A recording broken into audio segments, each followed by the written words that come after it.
Folks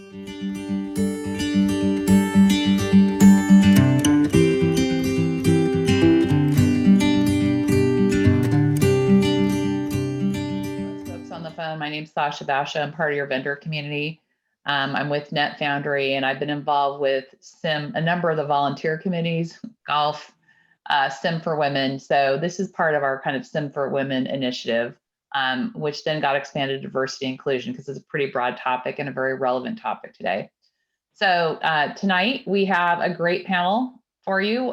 We basically have over 70 plus years of leadership and technology between the three leaders we've got featured. One is Elizabeth Richards, who is a CIO for GBX. Some of you may remember that as Greenbrier, for those of you that haven't been following the transitions. Jimmy Goddard, who is an SVP with Bank of America, and Michelle Suarez, who is the new VP of IT with the Trailblazers. She's been there a few months. So we're very excited about bringing their perspective to a few core topics. Tonight, basically, we're going to explore a few topics. One is basically focusing in the area of how do you build and maintain diverse teams, which is not an easy process. And then also, what is the importance of the roles of sponsors or allies? And we're really coming from a leadership perspective. So our hope is that you will leave tonight with a few takeaways that you can actually go and implement or be aware of or think about how can you impact diversity and inclusion in your organizations. And so what I thought I'd do is start out with a few statistics before we have the panelists introduce themselves. And these are relevant to you because basically, when it comes to building strong teams or organizations, right, a lot of this has to do with the personnel recruiting as well as retention. It's one of the most expensive elements of any business is to create turnover. So here are a few statistics to ponder on that we'll be discussing how you can impact. So one of the things which was new to me when I was trying to do some research on this is the fact that this isn't surprising, but I didn't realize what the actual statistic was, that our millennial and Gen Z group will be the most diverse in history, with 56% of them being white. So that's a huge shift if you think about where we came from, the baby boomer, and that really has to do with a lot of people retiring. 67% of job seekers today consider whether there's diversity in the workplace of a future employer. And 50%, and that's because 50% of those folks have experienced some type of discrimination in the last year. And that's a Gallup statistic. So something to think about. We think that we're doing a good job, but people are still seeing this in their environments. 45% of American workers experience discrimination. Oops, I just read that. Sorry, 50% of American workers just experienced discrimination or harassment in the past year. And then there's what they've noticed is a higher representation of women in the C-level positions results in 34% greater returns to shareholders. So there's been a lot of discussion around the impact to business, and there's a variety of those reasons. But what we're seeing is people actually measuring that and understanding that it is important to be investing in diversity and inclusion initiatives. The last statistic I'll share with you before we move into our first breakout topic, or I should say our panelists will introduce themselves, are companies with higher than average diversity had 19% higher innovation revenues. And that's from Harvard Business Review. If you look at how fast technology is moving, we're talking about transformation constantly. This is a really important statistic, right, to keep in mind. So those different perspectives, those different experiences really result in innovative cultures and organizations. So on that note, we're going to go ahead and transition to really the stars of the show here, which are going to be our three panelists. And we'll start with Elizabeth Richards. Elizabeth, would you mind sharing with us a little bit about your background and then a story related to diversity and inclusion as part of your journey to where you sit today? Yeah, thank you, Sasha. So, I am currently the CIO at Greenbrier. Actually, I'm new to the Pacific Northwest. I lived in San Francisco for most of my career in technology. I came from France, and I know there's a lot of people with diverse background on this panel as well. And I think for me, I've been blessed to have great advocates and mentors, and I think we'll talk a little bit about that in the next questions. But I do think it's still very aspirational. I think we have to continue working at this every day. It's hard to attract talent today, even without the diversity element of it. I think it's easy to have blinders on. I think we've lived in an environment where it may not have been top of mind for a very long time. In technology, it's very male and very white for a very long time. So I think we really are starting to see a major shift and much more awareness. So I definitely look forward to, the hearing from the other panelists as well, and hopefully some questions through this session. Thank you, Elizabeth. Michelle, would you like to take the microphone next? Sure. Thanks, Sasha. So really excited to be here today, guys. And my name is Michelle Suarez. As Sasha said, I am the VP of Technology for the Portland Trail Blazers, and pretty new addition to the Blazers, actually. Just been with them for about 5.5 months. So yeah, I'm counting halves too. It's my journey actually has been 20 plus years. I've stopped counting now. I just say 20 plus. I think it's easier to count the number of years to retirement, maybe. But I started my journey in technology and have stayed with technology the entire time. Originally from India, and I came here with like 4 days notice because it was really hard to get visas then to work here in the US. And my company was opening a branch in the US for the first time. So they sent us over and literally came here to work with 4 days notice, jumped at the opportunity. Didn't think I'd just stay forever. So that was interesting. But two suitcases and $100, that's all customs and immigration would allow. So that's what I came with, and started to write code. It was just Visual Basic, Power Builder, that kind of thing, a lot of SQL, all of that. And just kind of went through the ranks and came up through management, and have just been doing, transformation and innovation in technology since then. And my last, just prior to the Blazers, was a 12-year role with KPMG, which is a professional services firm, and that's what I've been doing all throughout my career. I think it's always been, trying to break into the boys' club and just trying to be part of it, trying to see if I could get invited to the after work drinks or dinners or things like that. And just that was, I think, for me, the biggest challenge. We never talked about diversity. We never talked about equity. It was always like, oh, this is what you accepted and you moved along. And I'm just thrilled now to see that that is changing. And the newer generation gets to pick companies based on parameters like this. So that's my story. Thank you, Michelle. Jimmy? All right. But thank you so much for having me. It is also a pleasure to be among these great, wonderful women. Many of you may know me. My name is Jimmy Goodall, and I thank Pradeep for the opportunity to have multiple interactions with Sam. And now I'm a member. So my professional journey started in Miami, Florida, with the company of Barnett Bank. I made my debut in the financial industry as a peak time teller. Some of you may know what that is, and some of you may not. The company soon get acquired by Nations Bank, and I started doing my acquisition projects, merger projects then. And the company right now is Bank of America.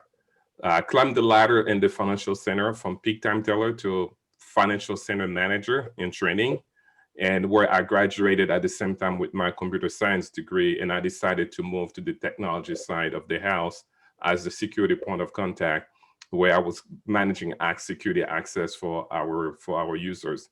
Now I'm a senior program change and service delivery manager for the company in the technology side, where I implement global technology changes that have an impact on people, process, and technology.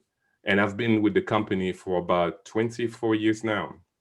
It felt like yesterday that I started.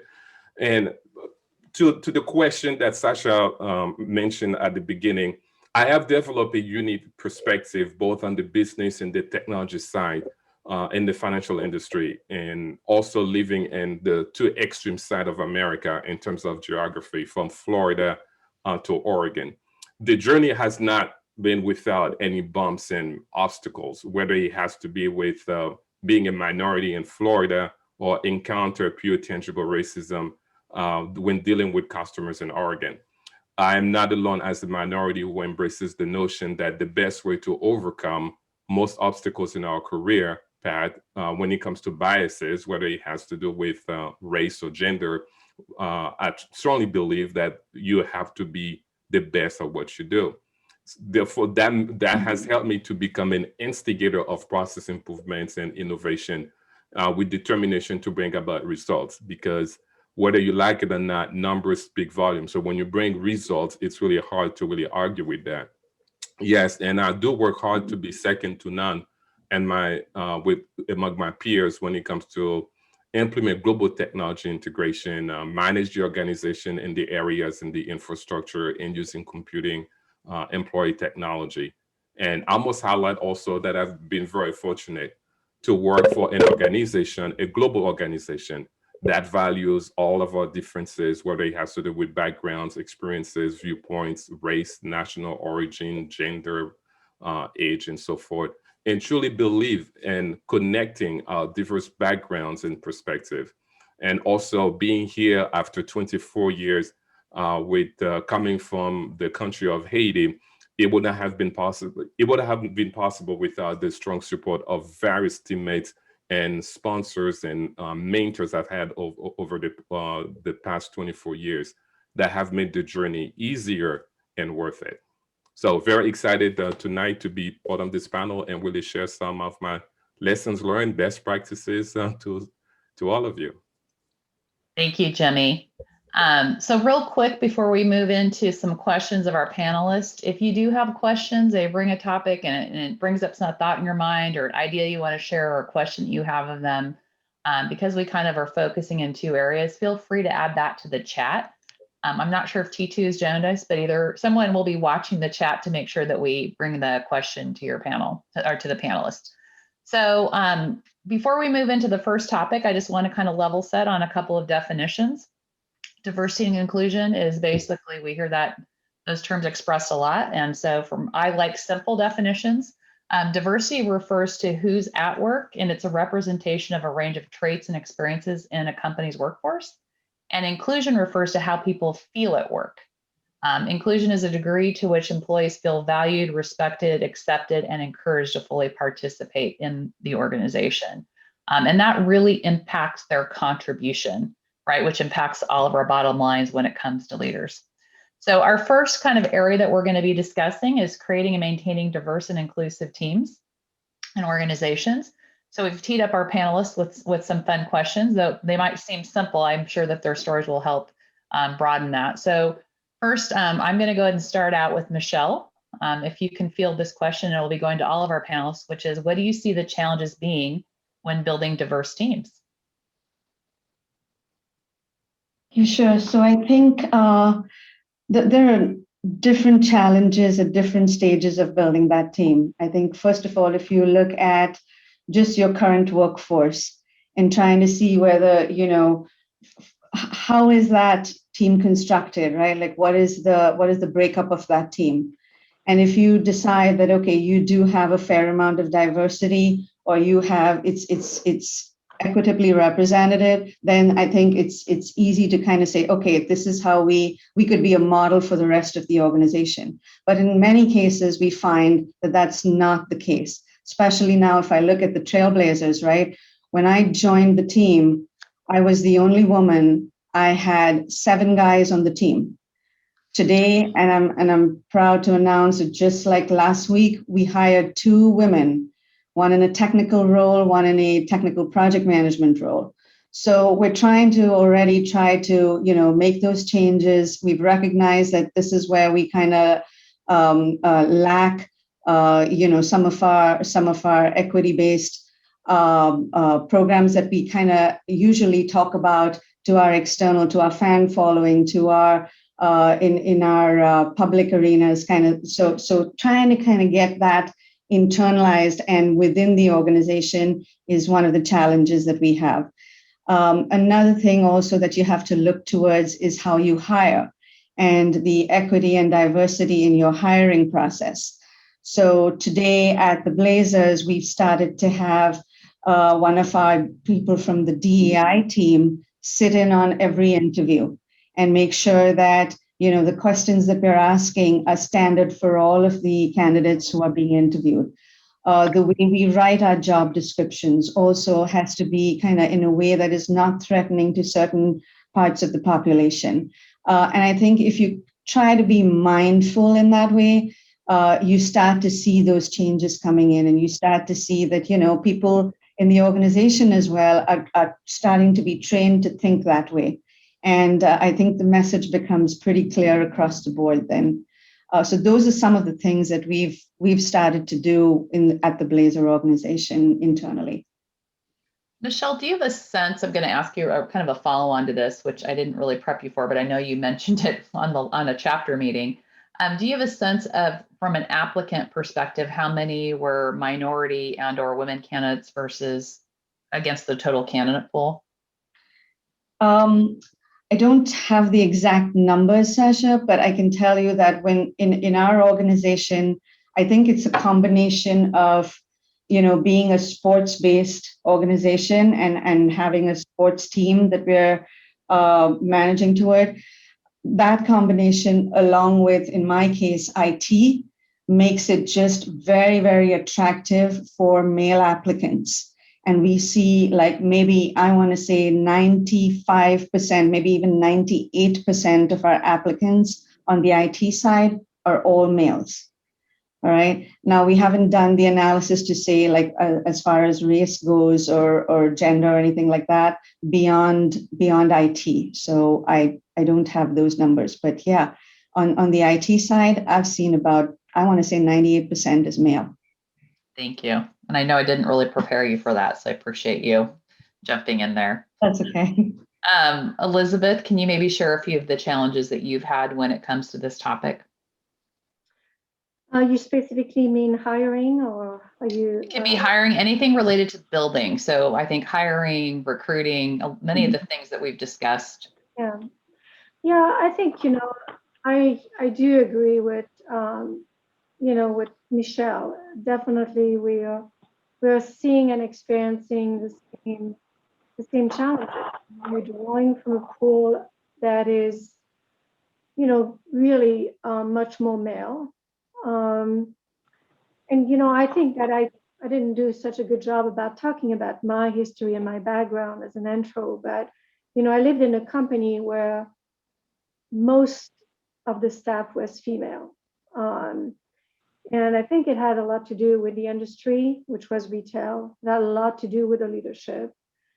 It didn't, you know, preclude us to really make sure that we were focused on inclusion and on other facets of diversity. But I found that, you know, coming into this market in Portland, it's been a lot more challenging. You know, the access and you know, attracting talent with diversity of, you know, gender, diversity of ethnic background. I think it really demands, you know, a lot, maybe a different approach. You know, I think one of the things that we've done is really make sure that you know, we have definitely a pool of employee that's diverse, not as much as we want. But referrals are really a big way for us, you know, to really make sure that we tap into those communities. It's very interesting. We have a person on our team that comes from Kenya, and we just hired somebody that he knew, very competent. That's also from the same village in Kenya that he comes from. He's in the security practice. And I think it's been, you know, we don't do tons of hire. We're not as big as, you know, we heard about Kaiser and very, very large organizations, thousands of people in IT. But I think we want to make it count. You know, we want to really make sure that the way we hire, the way we go to where we post our jobs, and some of the underlying description, day in the life, for example, really highlights what candidates can expect, some of those, and that's a way, not just sharing that you want the technology aspect of the skills, but how, you're looking for that diversity of ideas. So I'm kind of digressing a little bit, but it is a challenge. I agree completely with Michelle. I think there's a lot of it that can be done to, to mitigate those challenges. And I think we can, continue now with this, remote work and this access to different markets to hopefully tap into a different pool of candidates to broaden our reach. I think then it's really the topic of really how do you make sure that not only do you hire the right people or the diversity that you're looking for, but you create an environment that really will nurture that. Thank you. Jimmy, anything to add there from a perspective of challenges? Yes. By the way, I really second both of what have been said so far. I have been fortunate to work remotely, and the hiring that I've done before COVID did not include video conferencing. So it really helped when I don't see the person. I can just talk to the person and really look at the resume and really select the right candidate based on the merit of the application and how that person sells themselves in the interview process. But there are various steps that hiring managers can take to promote equality in the recruiting and hiring process. One, there are studies of that. One area that I would caution has to do with referral-based hiring. Was doing some research on that and discussed with one peer that was telling me that this company, they were hiring pretty much it was pretty much a family. So his grandfather worked in the company, his dad, himself, now his children. Now, if you take such a company that does so heavily referral hiring, most likely that company will look a certain way, right? Because if everybody hired from their own family. Referral-based hiring has a lot of positivity as well. I mean, an employee referring somebody that they know really work well, so you're more likely going to have some success there. But there are also some drawback because you limit the pool of the outside folks who can have the same potential. My personal philosophy is really, in best practice that I've implemented, is to hire a candidate for the job. And I've done that whether it is at Bank of America or volunteer organization that I've led currently or in the past based on merit. It may sound as cliche, but there is some merit to it. The first one, in the job description, highly recommend to use neutral language.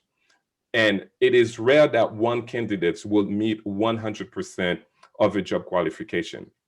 I would stay to allow some room as you're writing that job description and also in the interview process for you to get people who qualify for the essence of what you're looking for, so that you do not really close the door on other groups or minorities that may be as qualified for the job. What I'm trying to say here is the question would be, how do you know the essence of what you're looking for? One practice that I use is a scorecard to help me determine the core competency of the role that I'm trying to fill. What is really I'm trying to look for? Am I looking for somebody to implement a cloud technology, or someone who has experience with enterprise level teams who can motivate the team to accomplish my goal, right? Of course, there are situations, if you're looking for a programmer, you look for somebody who have the skills and the programming language that you're seeking. But in most positions, if you hire more, if you focus more on the core competency, you're more likely to really broaden the pool to get employees or to get applicants that have various backgrounds. And I also involve my team members, or whether board members or my current team members, in the hiring process. In some situation, I often hire the person, but not necessarily work with the person so close. but the team really helped me provide some good vibe, diminishing or reducing unconscious bias that I may have myself. And I have found this to be very successful. All my teams so far have included talent from various backgrounds, gender and ethnicity, and I'm always proud of results that we always deliver. And for me as a leader, I think it is the one's effectiveness of leadership is not your charisma and really your talent. It's really the privilege to have a group of people to give you that opportunity to lead them, and also the evolution to follow you. And it starts really at the interview process. It starts at the hiring process. So those are some of my recommendation I will share with all of you guys to kind of take into consideration. Thank you, Jimmy. We have a question in the chat box, which I'm going to go ahead and take because we have a little bit of extra time we've built in here. So there's a question from Steve, and any of you can field this question. He asked, do your organizations have goals, targets around racial and or gender diversity? And maybe in the applicant pool and or who is interviewed or who is hired, et cetera. So does anyone want to field that question? We clearly don't have a quota. We clearly don't have, a target. I think that can also become, its own challenge as well.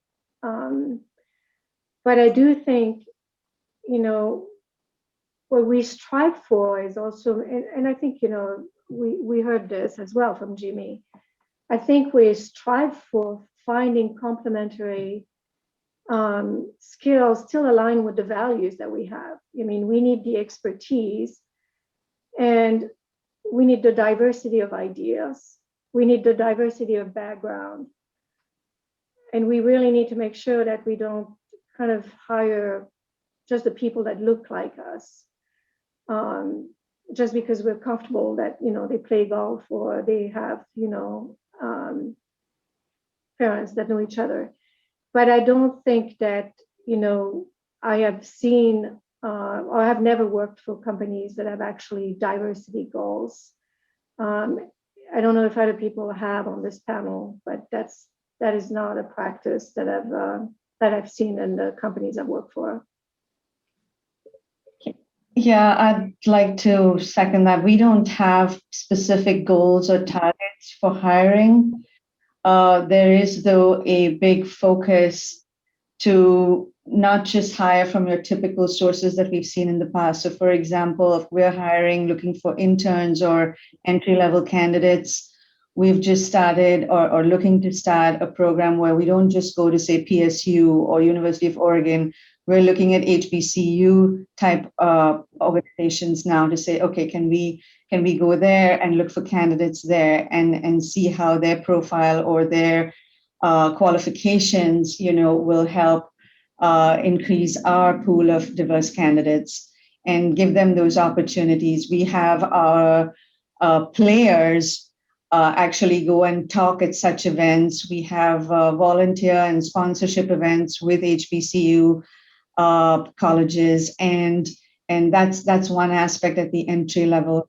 Outside of that, I think just making sure that through ways of volunteering or your affiliations or promotions that you do as an organization, that you're picking those types of businesses or affiliations that sponsor that type of diverse culture. So, for example, we decided to we don't have the approval yet from the governor to have fans in and sell tickets yet because of COVID.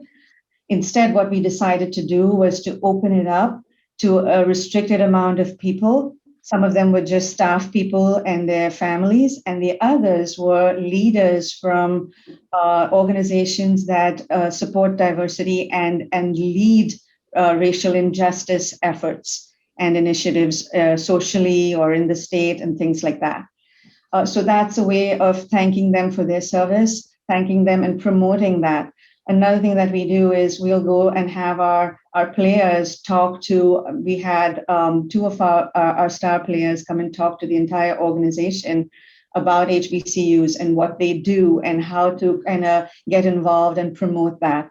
So there's a lot of things that you can do as an organization by reaching out to these minority or diverse, owned or led organizations. Another thing we did at the Blazers was we dedicated a different month. So it's either, Women's History Month in March or Black History Month or whatever. And the organization, the leadership decided to give everybody a Grubhub voucher and published a list of all the restaurants in Portland that we could go and sponsor and kind of use the voucher at. Just to get a dinner, and promoting those restaurants owned by women or Black-owned restaurants or things like that. So those are ways in which organizations can open up. They're fun ways too, to kind of bring that diversity and equity initiative to the foreground and make your pool of employees aware and start to engage, I think. Thank you, Michelle. Jimmy, do you have any comments you want to make? And actually, you might even want to include, we had another great question from Sabi, which was, and Michelle, you led right into this, and so did Elizabeth, right? How do you build your network of diverse candidates? And I would call that recruiting, which I think is really important. And do you reach out to any diverse organizations for publishing job openings? So Jimmy, do you have anything to add to the initial question, or would you like to add some comments on this? Yes, I don't have a number, and I probably would like to share something. To be honest with you, as a matter of fact, it can make a minority to be very paranoid about a number, such a thing. I remember I was once I started with a new project and all that, and I was getting resources, and one of the resource manager asked me, "What makes me think I could do the job?" Now, I was not interviewing for the job. I was soliciting resources to do the job. So when you are faced with a situation like that, you ask yourself, okay, how do you answer that? I was, it was very early in my career. What I wanted to ask was, what about me makes you ask that question, which I needed the resources, so I thought I would play along. And, outline some of my experiences. And although I have a master's degree in computer science, I have my MBA. And the resource manager mentioned anybody in his team with a high school diploma could do my job. So you can imagine a situation like that, what type of, what make you think when you work so hard to prove yourself, to really get yourself, get your job done well. And this is the type of feedback that you get in a situation like that. So I am not aware of any, and hopefully I don't think I want to be aware of that. But what I would say is our company globally has done really a great job getting involved into the community. Our CEO, Brian Moynihan, chaired the Global Diversity and Inclusion Council. We have several management team members that really get involved in action-oriented diversity goals and like quarterly business review. And we also have a Global Diversity Inclusion Council as well. And not only that, our company has invested a lot in global workforce and managers to really get involved in the community that they are in. So I believe at a company level, there are a lot of activities to really pretty much bring the community as is. And to reflect the community, to be reflected in the organization. So to the second question, how do you I don't think I recall. So what was it? How do you build how do you build a network of diverse candidates, or I would even say almost recruit? Because I think most of us recognize that oftentimes the best talent is employed.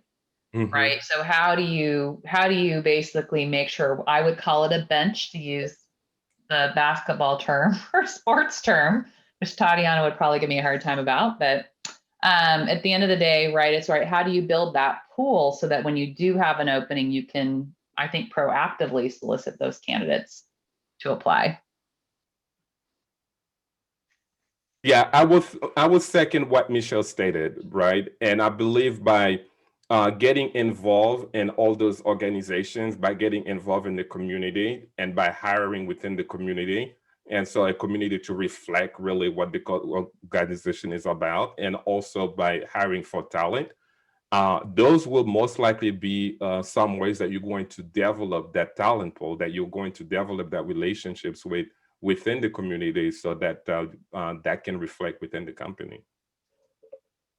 Were there any other organizations that you might, and I would open this up to anybody also that's on the call, if you have organizations that have been effective for you in sourcing diversity or diverse candidates, feel free to please add that to the chat. But do any of you have any organizations specifically that you make sure you reach out to around postings?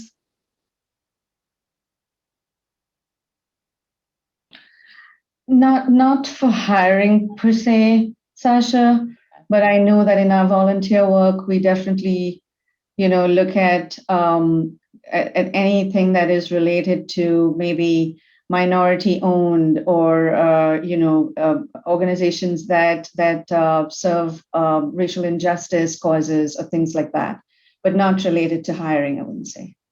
Okay. Elizabeth, anything to add? No, I think similarly, there's been a few organizations in the Portland area that are no longer here, but I know I can think of one who, was sponsoring applicants that, from diverse background who were basically being placed in different companies. And that was a really good feed for us. But I would say at this point, it's more what Sasha was talking about, is really making sure that we have those community outreach programs, because some of it is also applicants understanding your own company, understanding your own culture, and being attractive to candidates.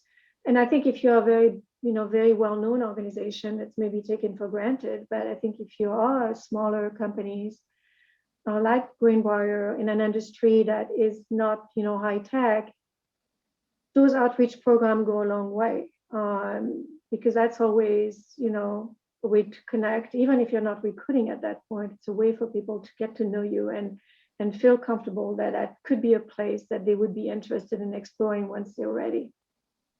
Yeah. So I'll just add a couple of comments, because I've always built diverse teams. So in my experience, just from a real practical perspective, pre-COVID, you could do open houses and you would be amazed who people would come, right? It's just come to get to know us, right? I'm sure the Trailblazers, you'd have, 10,000 people, but most of us can do that and have it be a manageable group. So I would, if you think about those types of places where, or experiences, right, where people can, in a very low risk fashion, get to know the employees and people and culture, I think it really can behoove your organization. And I know that, Michelle, you had mentioned social media at a high level. We all have access to social media. I think it's somewhat important to promote the diversity, inclusion, equity initiatives you have going on in your organization, just as a brand extension, because I know everyone on this call has those. And a lot of times we forget that it's important prior to the need to make sure that we're nurturing that. On that note, I'm going to go ahead and continue down through some of our questions. And we've answered some of these, so I'm going to adjust some of the questions that we have. Michelle, we were going to talk about, right, how are you promoting equality in your hiring? But really, I think at this point, probably the most important thing is if you could share some of the impactful steps or actions that your organization takes to foster inclusion and that culture of diversity when somebody is hired. Okay, sure. Yeah, so I think some of the things we've started up, first of all, we've grown our DEI team, I think by 100%. So we've gone from I think having 2 people to now having 4, 5 people maybe in our DEI group. And we started the DEI group about 6 years ago. And now we've grown. September 22nd, we announced our racial injustice initiative. And so when we have new employees coming in, we first of all make them aware of all the different initiatives we have going on, whether it's external facing, meaning that things that are being done by the team with different organizations, mainly by the player, because we have players because we have such a massive outreach. We've got about 2 million followers internationally. So trying to kind of use that medium to promote not just the work that we do, but the actual culture of what the Blazers believe in and what we stand for, right?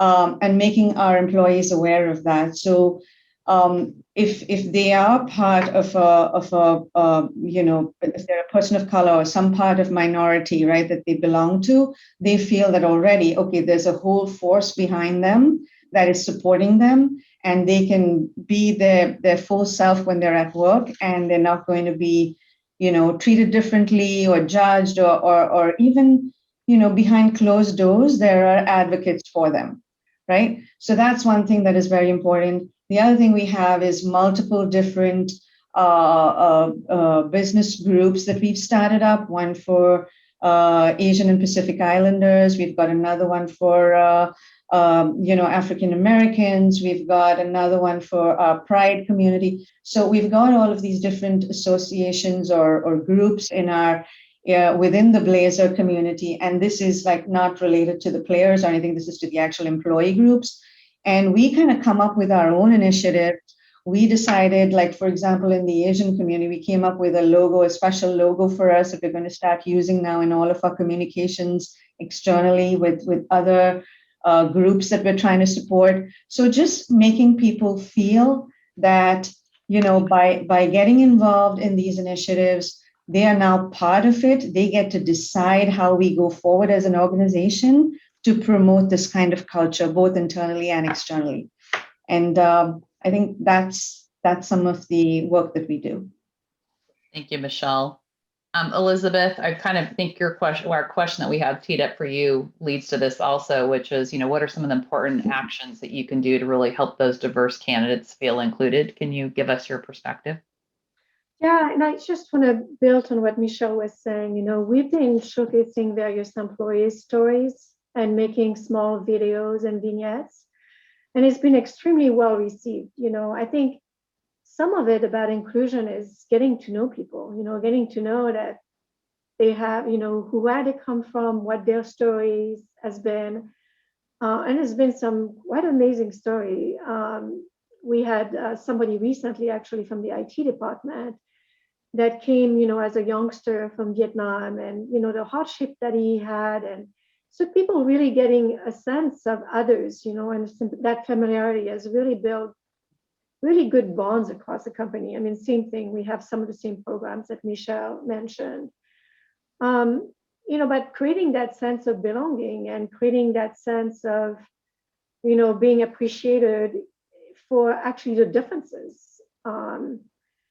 And I do think, there's always healthy debates and how you make sure that, even though people have different point of view, there's a certain appreciation that comes with that. And even if you don't have to always agree, but I think is bringing, being able to bring that, to your teams, to the environment, to your job, and feeling like, you as long as you're focused on the same, positive outcome, and you're working towards the same goal, and you're understanding of really nurturing the values of the company, that you can bring your diverse point of views. So we've used those videos, and it's been really powerful. It reminded me of, this when Michelle was talking. I do think as well, it's, it's watching your approach. There's bias everywhere, and I think building a sense of awareness in people has been also a focus for us. Understand that, you've got to seek those people who don't speak very often. You've got to seek those people who stand back. They may feel more, at ease in a certain environment. And I think, the crowd sometimes, kind of the dominant force of meetings tends to go a certain way. And it's sometimes gender, it's sometimes other factors involved. So I think reminding people that you have to seek that out, and you have to have really good practice in leadership and in your own, in meetings, and, how you really make sure that you have the focus on inclusion. Sometimes it's diversity, sometimes it's other factors. Elizabeth, that's a great point. I'm so glad that you brought that up. A statistic that many of you probably are not aware of, I know I just found this out recently, is that 2/3 of women are less likely to bring their ideas forward if there is not a diverse leader in their hierarchy, and it's because they don't believe that their ideas will be accepted. And I think the statistics actually show that they are less likely to be heard. So Elizabeth makes a really good point that it's so important when you see people not participating to bring them into the dialogue and make sure that they feel valued in their opinions. So, and their perspective. So thank you for that. Jimmy, anything to add to that? Because I think we covered some of what we're going to cover with you before. Would you like to add to that topic? Yes, the additional things I will add is from what you just said is how we bring people into the fold during day-to-day conversation, and also what the company is doing to really expand and make those things available. There are a lot of things I can do internally by inviting thought leaders in the community to come and speak to the employees. There are employee networks that they can create. For instance, in our organization, we have about 11 different employee networks. There are external partnerships. I know our company have a partnership with the Black Enterprise Business in the Community, Hispanic Association on Corporate Responsibility, Latino Corporate Director Association, Out and Equal, the Women in Finance Charter in the UK. There are a lot of, and also there are boys and girls clubs for courageous conversation, whether it has to do on racial equality, social justice, and so on and so forth. So there are the things that individuals and the company can do to bring voices to their teammates in meeting settings and day-to-day activities within the organizations. And at the same time, there are other elements that other groups they can partner, other leaders they can bring in to provide different perspective. And also they can join organizations like SAM to hear conversation like this, to really expand their knowledge and also their network. Is there any particular practice, Jimmy, that you have employed or framework that you could share with the leaders to encourage those types of conversations? There's structures that I've been educated around, like fierce conversations, right? There's ways of entering into dialogue and I don't know if there's anything in particular that you have worked with in the past, or actually any of our panelists. Just trying to make sure that our group here has some ideas. You know, we did some work at Greenbrier on understanding Hispanic culture. And it's interesting, you know, if you do work with people from different countries in particular, you know, the awareness that it takes on how the communication goes and some of the communication patterns and what it means, whether it's, you know, drawing people out to, you know, come from a culture where, you know, they like to listen and they like to reflect and not, you know, necessarily put their ideas out there. So we've done some of that mostly because of, you know, we have a lot of our employees that are in Mexico, but to highlight, and I've worked a lot with Japanese culture and others to really highlight the differences and to gain a certain appreciations for the different communication style and really, you know, getting to understand what it means and having the right, you know, frameworks and the right awareness around this to really read into the messaging and read into the communication, you know, the essence of it, what the spoken and the unspoken, and applies to gender, it applies to ethnic, it applies to different background, I think. Thank you. Michelle, anything else to add? I think another way also to kind of promote that is to have a program for either mentorship or sponsorship within the organization. My previous organization, we used to have a website where you could go and pick your mentor or or multiple mentors if you wanted to. You could choose somebody who shared the same background as you did, or somebody who was completely different, and you had that opportunity to go and create that, a very easy way to actually create that relationship. And then, we had like National Mentorship Recognition Day, and people would nominate their mentors for awards and things like that. But what that does really is it allows you to develop a relationship with somebody that either you look up to or is a role model or you admire, and kind of start having that conversation where they now understand what you do. They might be from a different background or not. And they start to kind of, maybe they don't even work with you, but they can advocate for you because they've started to understand a little bit more about what your background is, what you are about, what you bring to the table. And other than just having to work with people or report into them or be managed by them, now you have an opportunity to work with somebody who's senior, but in a completely different way. Thank you. And you were actually giving me a great transition to our next topic, but we have one question in the chat that's still related to this that Sabby put up, which I'm very grateful for. And I think it's a great one. He basically asked, I've seen DIE or DEI committees created for lip service. How do you measure the success of a DEI committee in your organization? Does anyone want to pick up on that? I know, Michelle, you have one. I'm not sure that everybody else does.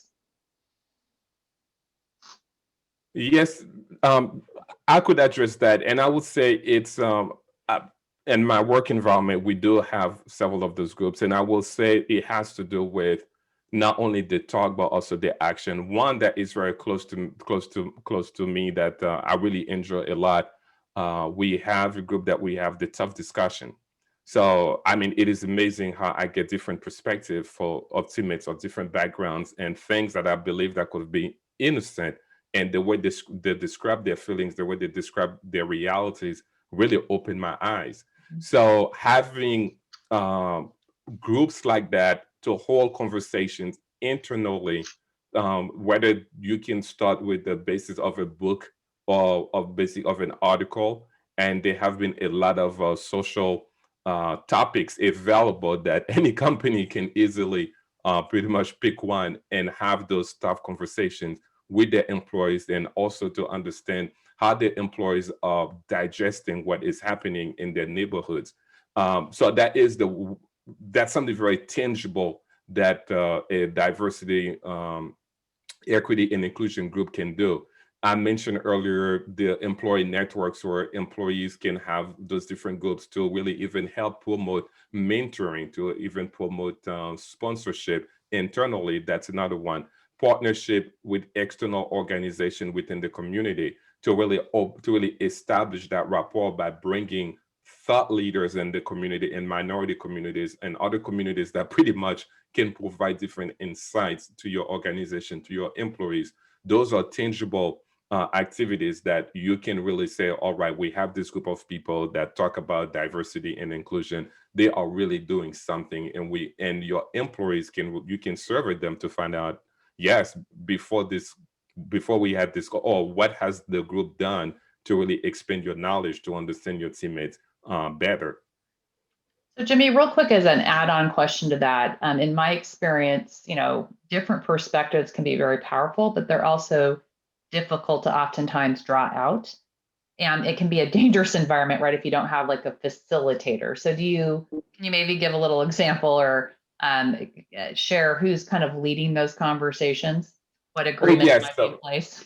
Yes, in our organization, not only we have those locally at the local market, you have really the president of the local market to sometimes host those conversations, and also we have senior executive and different groups globally to host conversation. It is we try to have it as very small group as possible so that everybody can feel within that team environment, feel pretty much safe to open up and to share their perspective on things. So that it's not an environment that you will fear to express your ideas, that you would fear to say. And I had teammates that say, hey, growing up, this is what I understood. I never knew that this is what the reality was. And some of them even will talk about mentoring and sponsorship, one of my peers even mentioned to me and said, outside of our team, diversity is not something that what's what I'm looking for, his network has, right? So he does not understand how other people who do not look like him, process those things, because I mean, that's not his environment. Yes. So thank you for that question, ladies. Anything that you'd like to add? We're getting close on time, so if you want to add anything, feel free. Otherwise, we'll move into allies, sponsors, and mentors, because we have about 10 minutes to spend on that. Okay, on that note, we'll go ahead really quickly. So one of the great things about this group is we have a set of leaders that have a great opportunity to really become those allies and sponsors for diverse employees and team members. So real quick, I'm just going to read in case you're unfamiliar with the terms, make sure that you understand where we're coming from. So an ally is someone who proactively offers help and support to help you achieve your goals.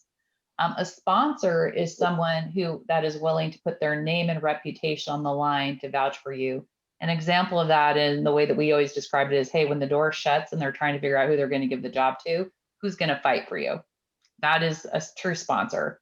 And then a mentor is really someone who's an experienced and trusted advisor. So they'll give you input, but they may not actually have the power to really transition your career. So on that note, quickly, I'm going to just ask you all if you wouldn't mind sharing an example of an impact that a mentor, an advocate, or an ally had on your career. And we are short on time, so the briefer the better. I'll go first. So I was very fortunate to have I think he was an ally and a sponsor, right? Who I was pretty shy starting out. And this wasn't even starting out. This was probably in the middle of my career. I was a manager, and I knew all the answers to the questions. I had good ideas, all of that. I just never spoke up in a group setting because I always either got interrupted or I was talked over or something of the sort. And I was, a little bit of me too, because I was soft-spoken and mild and all of that. And I would just retreat back into my corner. And I had a partner who was just, very, very charismatic, very well-spoken. And he would just take me aside and say, why is it that you just keep quiet about it? You should continue talking, or say, you know what, just wait a minute, I haven't finished. And he actually taught me to get over that whole don't be worried about people interrupting you thing, which I started practicing in meetings. And it kind of made a difference. And it really got me over a really big hump. It strengthened my confidence. And I was able to, get to a point where I was not afraid to do that in meetings anymore. I spoke my piece. I was there with my ideas, and everybody knew that I had something to contribute. So that made a big difference for me. And that is an example of, a great ally and sponsor that I had. Well, and that's a simple concept that anyone can apply, right? It's that encouragement and direction and support. Yeah. Jimmy, how about you? Yes, this is something I'm very passionate about. The whole notion of ally, mentor, and sponsors. I know, many people may hear the word mentoring, so we have a mentor, I have a mentor, I'm a mentor.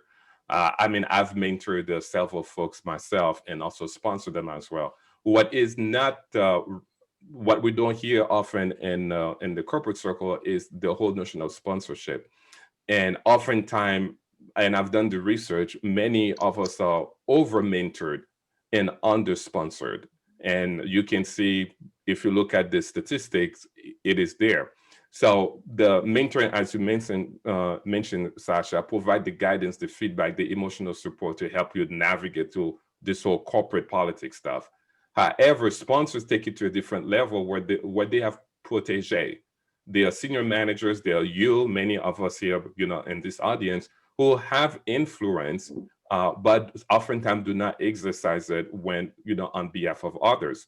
And what I would like, and I have personally taken making that a passion of mine whenever I have team members who are very excellent at a certain things, and I know what their skill sets are, even speaks on their behalf.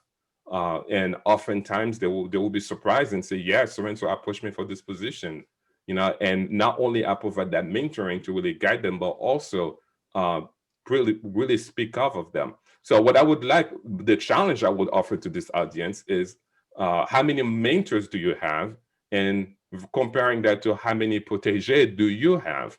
Do you often tell others the answer, or do you tell others that someone is the answer? And if you really want to evaluate your influence in your organization as well as bringing others with you, do you teach or help others how to skill up, right? You always have ideas, you always have advice for others. Or do you help others move up? And do others choose you because you are in the position that you are? Or do you choose others to bring them to a very similar position that you are? And I strongly believe that's what makes the difference between mentoring, as many people, yes, I'm a mentor and all that. Yes, you do a lot of talking, or a sponsor where you take that vested interest in somebody else's and bring them to where you are, or to the position that can help them in their career. And lastly, some of the research that I've done revealed that it usually takes about 7 mentors in somebody's life to really propel their professional career. 7 mentors on average. So think about that. Thank you, Jimmy. How about you, Elizabeth? Do you have a personal story that you can share around an impact of being an ally, sponsor, or mentor? I mean, definitely. And I do completely agree with Jimmy. There are so many mentors, but there are so few. I think it's still, so few really truly advocates. And I've been fortunate to see some of the best at work, and they've definitely influenced my career, where they're really ready to lean into, challenging situation for you and clear the way. I had that one experience where I was leading a $40 million project across 20 countries, and with a round of CFOs that were very male and very didn't know me very well, and I guess didn't trust me very well. And I know that person made all the difference, in trusting me and believing in me and clearing the path for me, and in building a platform where I had enough time to gain their trust and overcome some of those, frankly, some of those bias. So I've been on the receiving ends, and I think it's a really amazing experience to have and to realize that you owe it to pay it forward and to lean into that. So I completely second what Jimmy is saying. We have a responsibility to do that.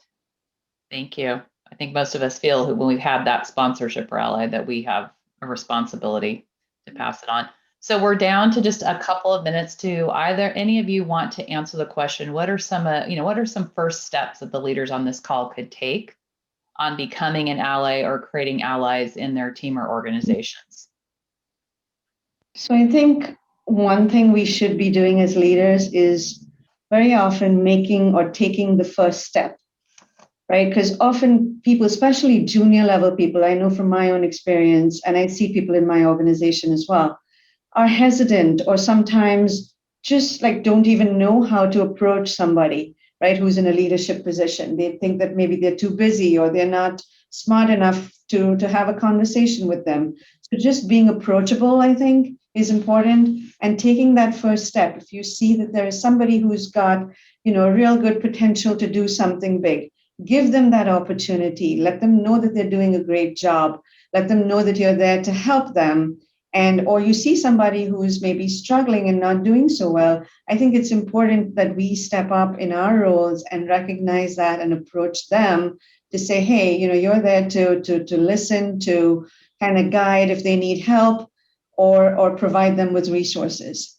And I've done that, I know, for a bunch of different people in my career as well, who either reported to me or were part of the organization. Thank you for being proactive. Jimmy or Elizabeth, any quick thoughts on those first initial steps? To build on what Michelle was saying is also to recognize people who you see doing that. There's plenty of others besides us. And I think just recognizing that it's something that's appreciated, that's something that, you know, you really want to make sure that it becomes an example. I think it's pretty powerful, you know, beyond just us, you know, doing that. And Sasha, I would end with this, and it's all about your leadership brand. People may want to follow you because they have to, or they may decide to follow you because they want to. It's your choice. When you start promoting others, when you start bringing others and offer them ways to improve themselves, the word goes out there that you care. And I have not heard anybody who do not want to follow a leader who cares out of their own volition. So it is really all about your legacy, what you want to leave behind. And again, I like, Elizabeth, what you mentioned, pay it forward, right? Many of us were here because somebody took risk and provided us opportunity to be where we are. There are a lot of other people with full of potentials, but they're looking for somebody to open that door for them, to be their advocate. And that person can be you. You can change somebody's lives tremendously. Trust is yours. Thank you, Jimmy. Well, thank you to all three of you for sharing your stories, your insight. We're very grateful for that. I mean, some really powerful, I think, ideas. Hopefully everyone left here with that concept, you know, an idea or something that you could take back. But this is such an important conversation. And I think the key there is this is a journey. It is a conversation, and it's about educating ourselves. It really is about education, and it's intentional. So we hope that we've inspired everyone on this call to do that. We also realize this is a really large topic. So as a part of the SIM for Women Committee, right, an initiative that we have within SimPDX, we are going to actually take this as an opportunity to launch a lunch series, which we'll be having over the next 3 months. So it'll be open to everyone. No one has to be members. We're actually doing it at lunchtime because oftentimes we know that's a much easier time window for women to participate. And we're going to be breaking those topics down. Our first one it'll be the third Wednesday, and you'll see some follow-on correspondence related to this. It'll be starting in May, and our first one's going to be on pay equity. So we're going to take on some of the hot topics, but also hopefully be able to drill down. And we're going to also take a panel perspective. So you'll probably see some of these folks popping up again, but we have a really nice group of diverse and experienced leaders in our area. And so we're going to start incorporating them into these conversations. So we're going to take on pay equity. We're going to take on building your value. And then last but not least, what was my last topic? Ally sponsors and mentors, right? Because these are not 10-minute topics. These conversations need to continue. So we really appreciate everyone's participation. Thank you again to our panelists.